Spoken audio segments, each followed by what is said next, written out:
Yesterday was one of the worst days I had in a really long time.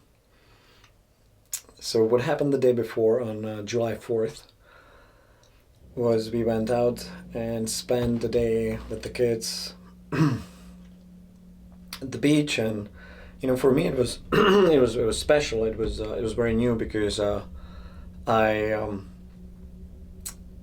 always work on holidays. I don't know why, but I do. Maybe I'll change that. However, I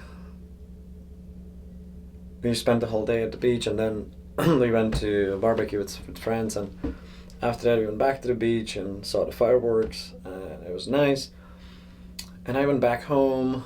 I went to check on my cold plunge. I realized it was broken, so that kind of sort of threw me off. And then I thought about it. I was like, well, everything. I don't really need to work on anything specific right now. I'm leaving for Miami tomorrow. Tomorrow's Sunday. And you know what? Since I'm doing this sleep challenge, let me actually see if the overall time, the length of time I sleep, has the biggest impact on the sleep score. So I turn off all my alarms. Right now I'm getting up at 4 a.m. Every day when I'm home. So I turn off my all alarms, like my sun like alarm clock, my cooling mattress, and I am like, let's see how much I can sleep, since it's Sunday. And I get up and I'm like, oh, okay, yeah, feels pretty good. And then I'm like, hold on, it is not Sunday. It's actually Friday, and I was supposed to be on some calls. So I'm panicking and I run to my office here, and I realized I actually slept through a couple meetings, and one of them was actually an onboarding call to a sleep challenge, which is interesting, considering the fact that I was experimenting with sleep, and I just felt so guilty. I just felt so guilty and so thrown off, and also the fact that my cold plunge broke and I couldn't really start my day as I always do with contrast therapy, sauna and cold plunge in the morning. I was like, I really felt like physical anxiety, the guilt from like not doing the things that I wanted to do. I didn't do my morning reflection, so it was really terrible up until the afternoon. I called a friend, and she told me to actually go running. So went for a run, and that really helped me to finally feel better. And then ended the day with watching two uh, watching two episodes of White Lotus. So with my wife, and it was kind of nice that it's sort of our thing that we watch a show. We used to do that all the time. Now we don't do it that often, but it was really nice. So after, in the end, like the day ended okay, but literally one of the worst days in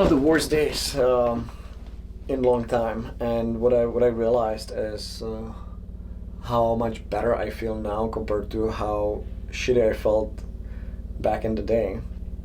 I was just swimming in guilt most of the time, and now, like, I hardly ever feel that. Like, there's so many, well, not so many, there are always things that I miss or that I don't do, due to the fact that I'm always launching some new products and new things, new initiatives and new challenges, and I don't always, it takes me some time before I get to a certain quality where I actually like really focus on it.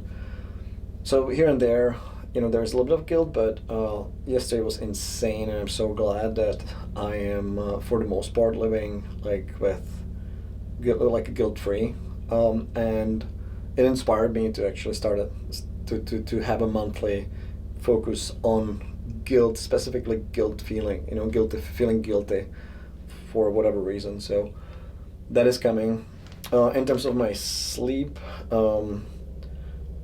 I'll tell you what actually, what was my sleep. So I managed to get 72%, so in the end, didn't really help that much to spend that much time in the bed. Well, I went to sleep late, like 11:30, and got up at 7:30. I got to 72% on Whoop, and I got to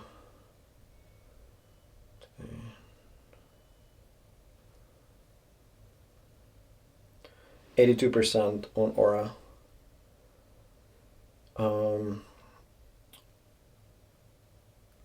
So